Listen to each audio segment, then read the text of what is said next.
The message glowed on my phone screen at 3 a.m., a cruel, phosphorescent ghost in the suffocating dark of my cramped barracks room in Bavaria. The air was cold, smelling of old metal and the faint, persistent dampness that clings to everything in this part of Germany. Outside, the base was silent, a sleeping giant hushed only by the distant, rhythmic hum of generators, the mechanical heartbeat of our deployed lives. My new girlfriend and I just bought a place together with your savings. She's everything you'll never be. The words didn't register at first. They were just a string of letters, alien and nonsensical in the dead of night. My mind, groggy from a fitful 4 hours of sleep, tried to file them away as a prank, a wrong number, a bizarre dream bleeding into reality.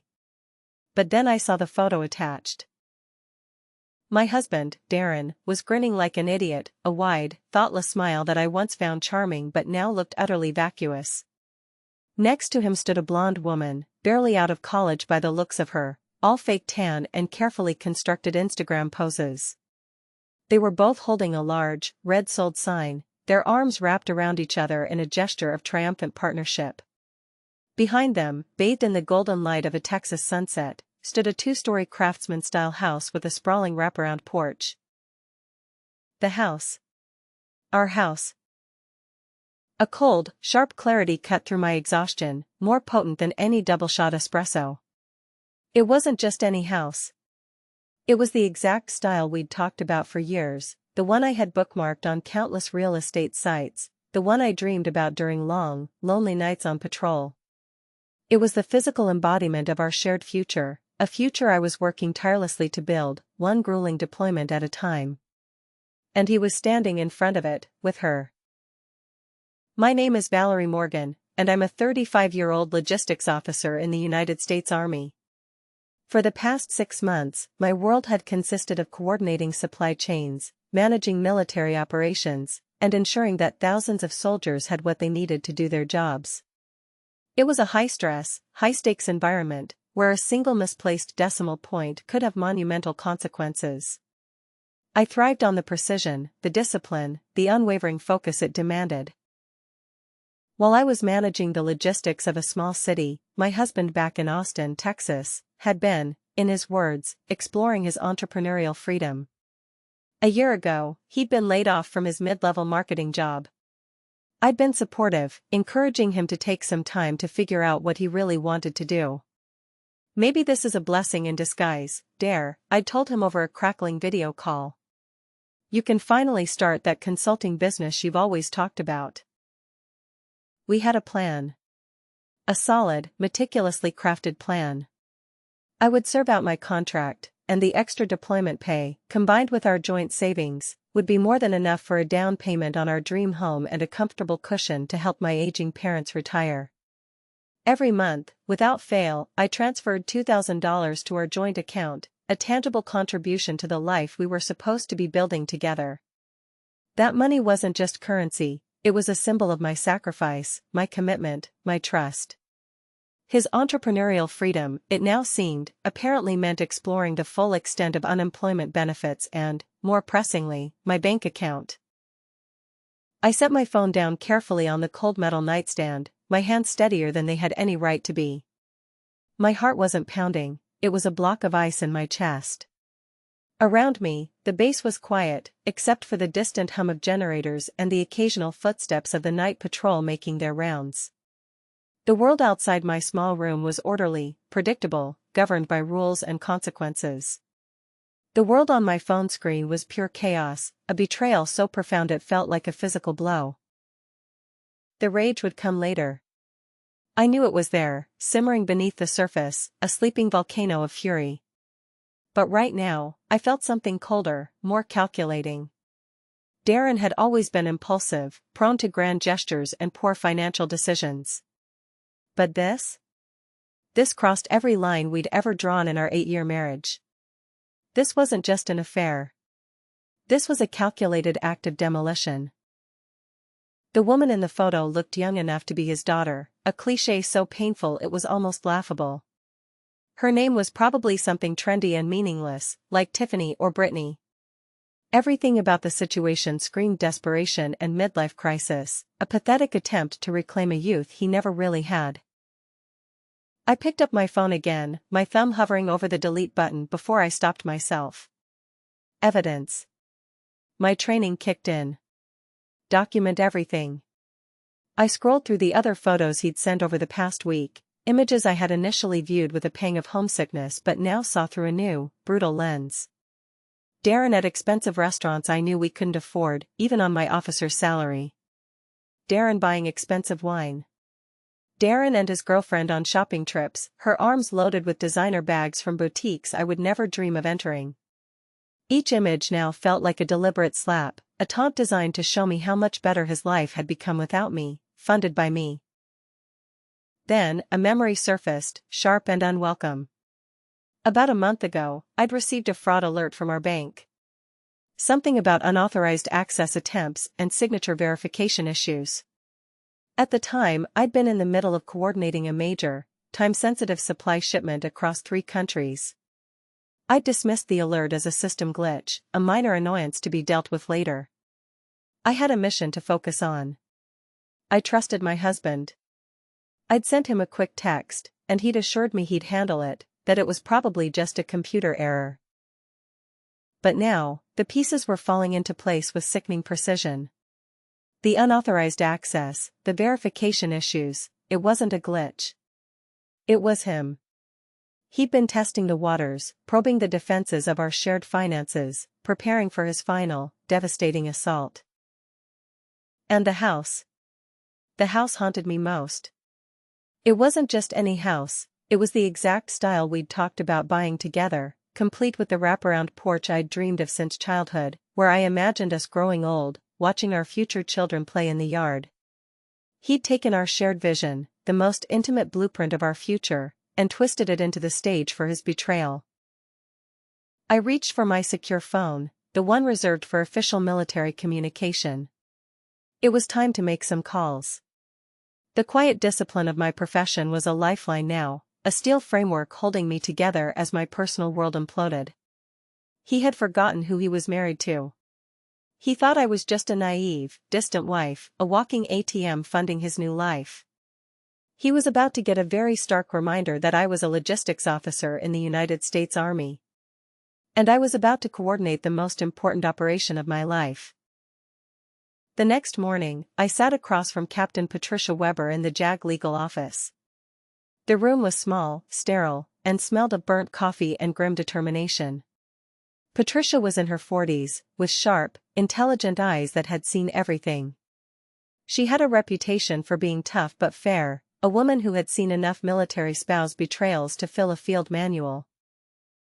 "Tell me everything," she said, her voice calm and even as she slid a legal pad across the desk.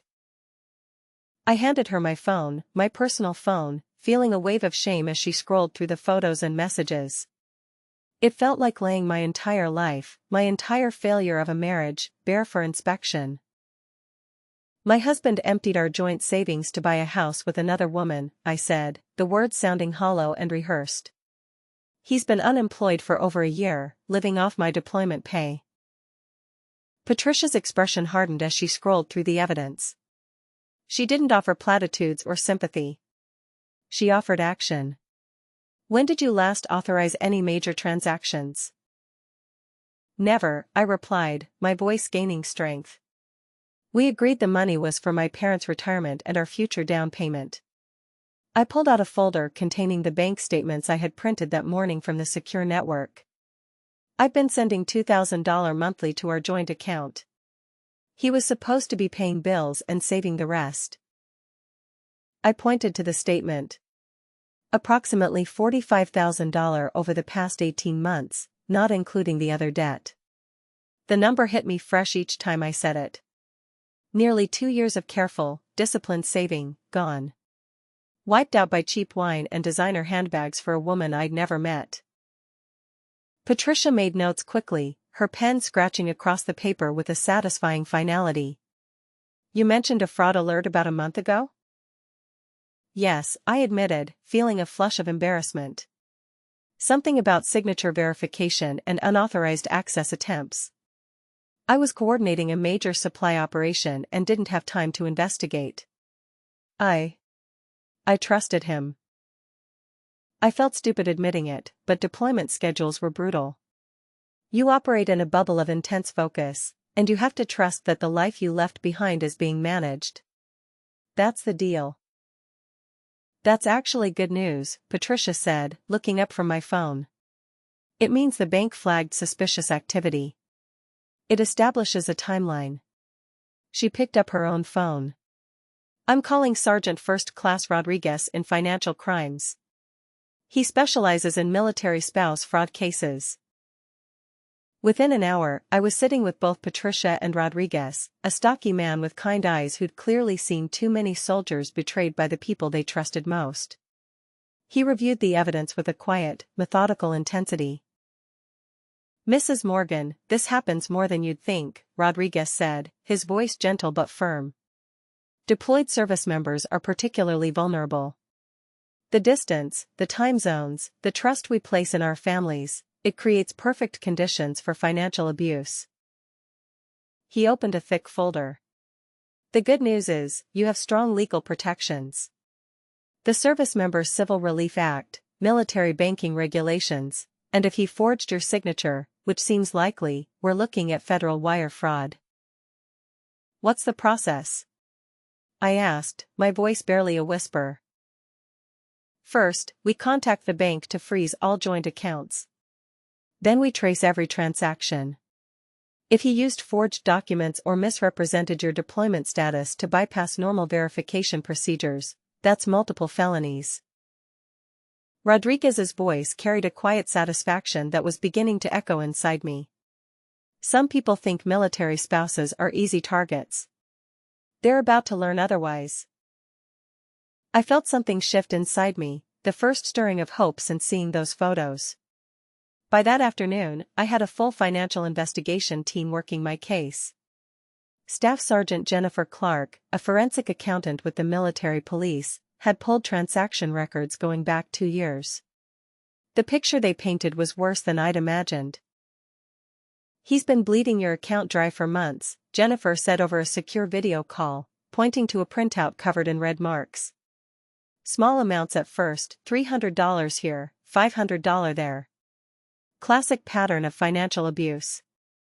The victim doesn't notice until it's too late. I studied the highlighted withdrawals. Restaurant charges at places I'd never heard of. Online purchases for electronics, clothing, jewelry. Cash advances that happened almost weekly. I thought he was just struggling with unemployment, I confessed, the guilt a bitter taste in my mouth. I kept sending more money because I felt guilty for being away.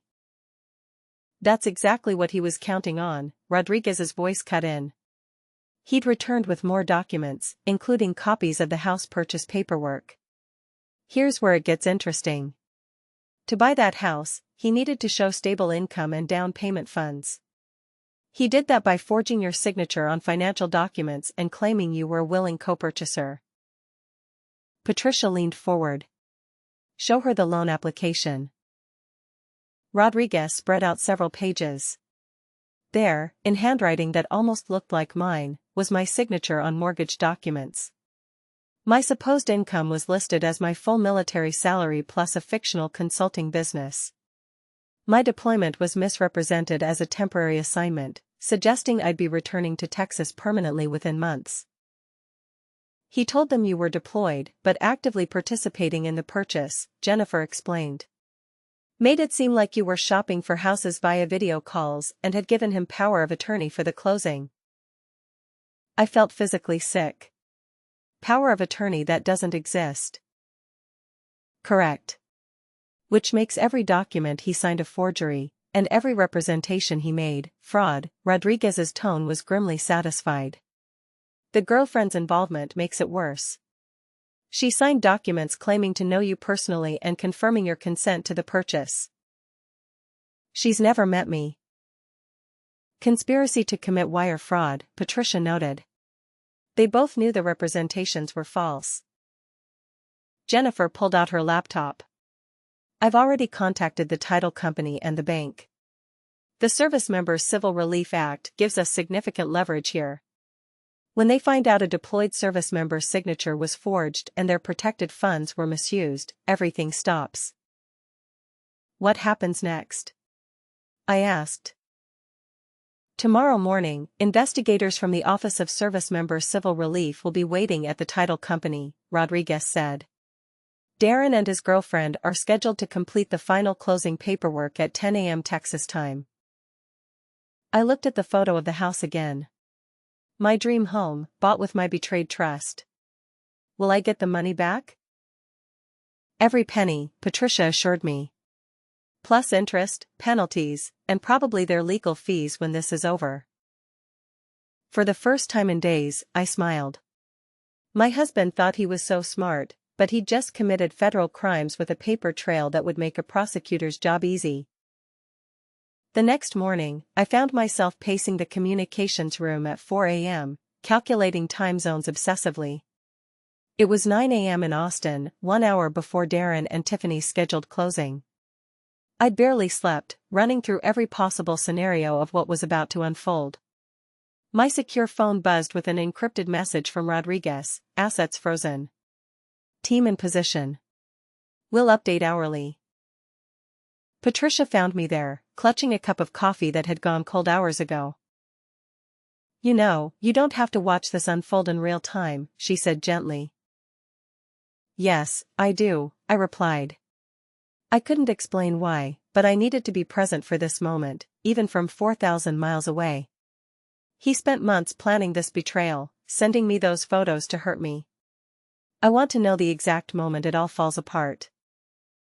She sat down beside me. A lifetime later, at exactly 10:15 a.m. Texas time, my phone rang.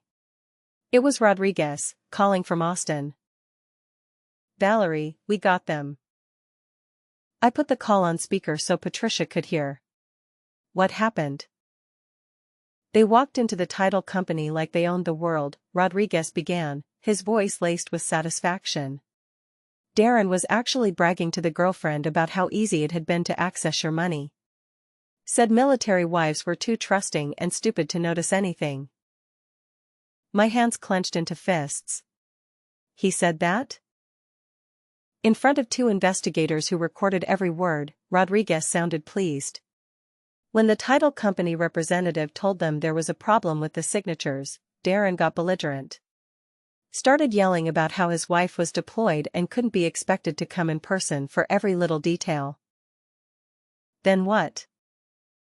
That's when Officer Janet Martinez from Service Members Civil Relief introduced herself.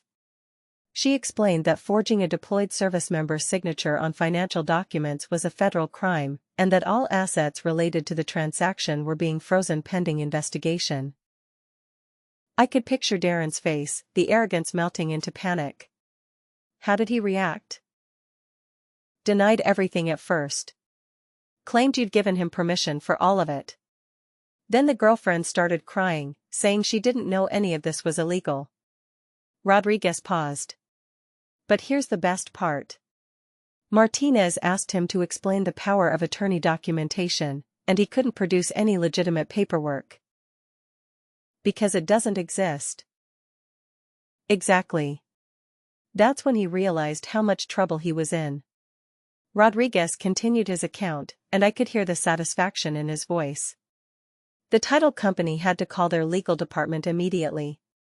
Turns out, when they ran the verification checks this morning, which they should have done weeks ago, half the documents didn't match their security protocols.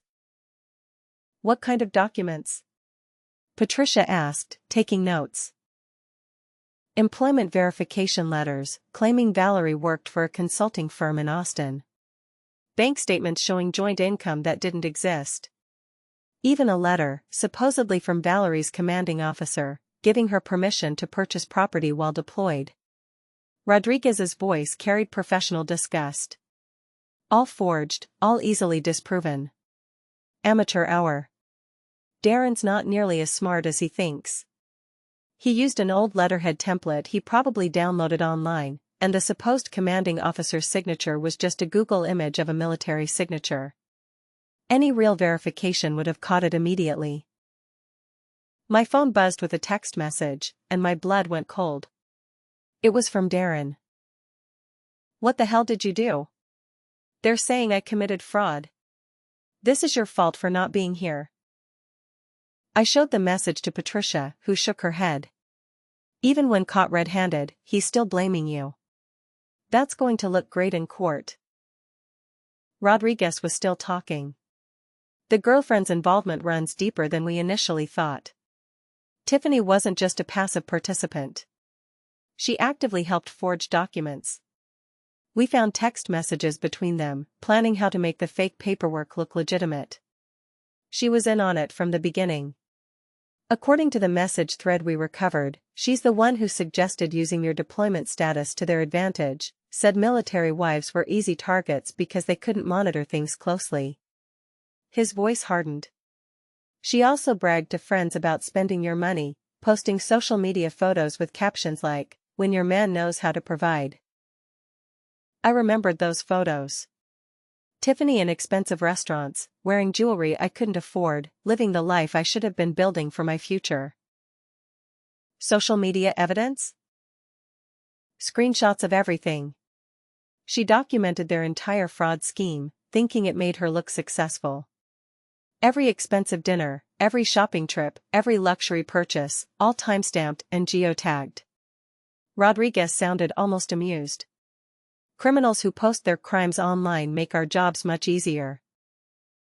Patricia was making rapid notes. "What's the immediate fallout?" "All joint accounts frozen. The house sale is voided. The title company is facing their own legal issues for not properly verifying the documents, and both Darren and Tiffany are looking at federal charges." My phone buzzed again with another text from Darren. "You ruined everything. Tiffany's crying and it's all your fault. I loved you and this is how you repay me." I showed it to Patricia, who laughed darkly. "He loved you so much he stole your money and bought a house with another woman. That's definitely going in the evidence file." Rodriguez continued, "The U.S. Attorney's Office is very interested in this case. Military spouse fraud is a priority for them, especially when it involves forged documents and identity theft. They're looking at wire fraud, identity theft, conspiracy, and violations of the Servicemember Civil Relief Act." "What kind of penalties are we talking about?" "Wire fraud alone carries up to 20 years. Add the identity theft and military protection violations, and they're both looking at serious federal prison time." He paused. "Plus full restitution to you, including penalties and interest." I felt something I hadn't experienced since seeing those first photos. Genuine peace. "When will they be arrested?" "Already happened. They're both in federal custody as of 30 minutes ago." 3 hours later, I was back in the communications room when Jennifer Clark called with updates that made everything even more satisfying. "Valerie, you need to hear this. When we executed the search warrant on their apartment, we found evidence of a much bigger scheme," Jennifer said, her voice carrying barely contained excitement. I put her on speaker. "What kind of evidence?" "Darren's been doing this to other military spouses. We found files on 3 other women whose husbands are deployed, complete with forged documents and stolen financial information." She paused for effect. "He wasn't just betraying you. He was running a military spouse fraud operation." Patricia's eyebrows shot up. "Other victims?" "All logistics or supply officers like Valerie.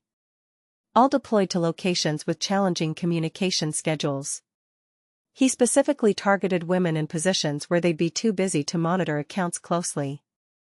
Jennifer's tone turned grim.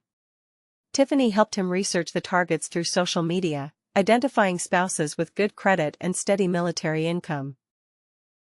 I felt sick thinking about other women going through what I'd experienced. "How much money total?" "Preliminary estimate is over $200,000 across 4 victims, including you. But here's where it gets interesting. The girlfriend wasn't just his accomplice. She was the mastermind." That revelation hit me like a slap. Tiffany planned this? According to seized communications, she approached Darren after meeting him at a bar 6 months ago. She'd researched military spouse fraud techniques online and was looking for someone with access to deployed partners. Jennifer's voice carried professional disgust. She specifically targeted older, unemployed men married to successful military women. Patricia was furiously taking notes. So this was a premeditated identity theft operation. Gets better. Tiffany's real name is Tiffany Rodriguez. She's been using multiple identities to run romance scams for years. The name sent a jolt through me. Rodriguez? I glanced at the sergeant, who was now listening intently. No relation, he grunted, a muscle ticking in his jaw. Jennifer continued, unaware of the coincidence. The Instagram fitness coach persona was completely fake, designed to attract men like Darren who were feeling insecure about their wife's success. I thought about those photos again, my husband grinning beside someone who'd manipulated him into destroying our marriage. Was any of their relationship real? Based on the evidence, she was planning to disappear once they'd stolen enough money to buy the house outright. The mortgage was just a temporary step. She intended to refinance or sell quickly, taking her share and moving on to the next target. My phone buzzed with yet another message from Darren. They're saying Tiffany is a criminal who used me. You have to help me, I made a mistake, but I didn't know she was lying about everything. I showed the message to Patricia, who rolled her eyes. Now he wants your help. Classic manipulation. Jennifer continued, the best part is that their arrest was recorded by the title company's security cameras. Darren completely lost it when he realized the scope of the charges, started screaming that Tiffany had lied to him about everything, that he thought you'd given permission for the house purchase. Did he really believe that? Hard to say. The messages we recovered suggest he knew it was wrong, but convinced himself he deserved your money because of your successful career. Jennifer's voice softened slightly. He also wrote several drafts of messages to you that he never sent. Apologies mixed with resentment about feeling like a failure compared to your military achievements. I felt an unexpected pang of sadness. Our marriage had problems, but I'd never imagined they'd lead to federal crime. What happens to the other victims?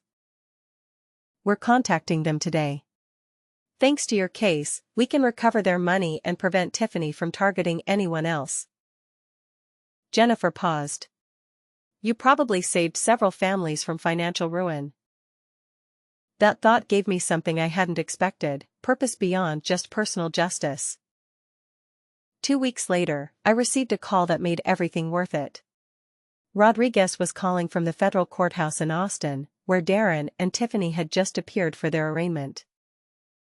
Valerie, you should have seen it, he said, barely containing his amusement.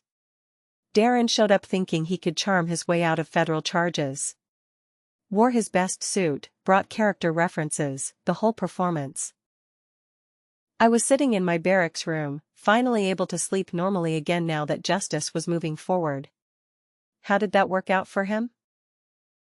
About as well as you'd expect. The federal prosecutor laid out the entire scheme, the forged documents, the identity theft, the conspiracy with Tiffany, the other victims. When they got to the part about him bragging to investigators about how easy it was to steal from military wives, his lawyer actually put his head in his hands. I couldn't help but smile. And Tiffany? Even better. Turns out she had warrants in 3 other states for similar fraud schemes. The Instagram fitness coach thing was just her latest identity. She's been running romance scams and military spouse fraud for over 2 years. I felt a weight I'd been carrying for weeks finally lift. When's the trial? They're both plea bargaining now. Full restitution to all victims, plus penalties and court costs. Justice was finally coming. A month later, I was video calling Patricia from my barracks when she delivered the news I'd been waiting for. Both plea deals are finalized, she said, grinning at the camera. Darren pled guilty to all charges in exchange for 4 years federal prison, plus 5 years probation. Full restitution of $93,000 to you, including penalties and interest. I sat back in my desk chair, finally able to process that it was really over. And Tiffany? 7 years federal prison. No early release eligibility. She has to pay restitution to all victims across multiple states. Total amount is over $300,000. Patricia's expression grew serious. The judge specifically mentioned that military spouse fraud undermines national security by targeting service members' families. That evening, a letter arrived through the military mail system, forwarded from the JAG office. It was from Darren, sent through his lawyer. Patricia called me. Darren sent a letter through his lawyer, she said carefully. He wants to apologize and ask for your forgiveness when he gets out of prison. I laughed, surprising myself. He still thinks this is about him. He destroyed our marriage, stole my money, committed federal crimes, and hurt other military families. But he wants my forgiveness, I said to Patricia, the ice in my chest finally melting into a hot, cleansing fire. What should I tell his lawyer? She asked. I took a deep breath, the air in my small room suddenly feeling clean and new. Tell him I'm too busy building my real future to waste time on his fantasy of redemption. I looked at my deployment countdown calendar on the wall. I have 3 months left here. Then I'm starting fresh. The revenge was complete, but my life was just beginning. As I closed the laptop and prepared for my evening patrol, I realized that the betrayal that had shattered my trust had also revealed my own strength. Sometimes the worst thing that happens to you becomes the catalyst for the best thing you'll ever do.